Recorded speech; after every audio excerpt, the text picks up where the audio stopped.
From Baguio bedmates to classroom seatmates? Yes, tamang narinig nyo. Pumunta ako sa Baguio para mag-move on.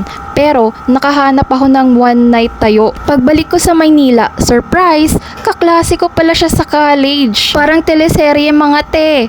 Isang gabi ng init sa lamig ng Baguio. Walang label, walang follow-up. Pero ayun siya, transferee. Biglang transferee sa klase ko. Pero sa akin, syempre deadma lang tayo mga te. Deadmahan sa una pero ramdam ko talaga yung tension. Hanggang ngayon, friends kami. Kunwari friends na lang kasi syempre paano kung makalat yung one night tayo namin noon? Ay itong matindi mga te. Syempre may pasulyap-sulyap. Oh my God! Hindi naman ako kinikilig pero parang ganun na nga.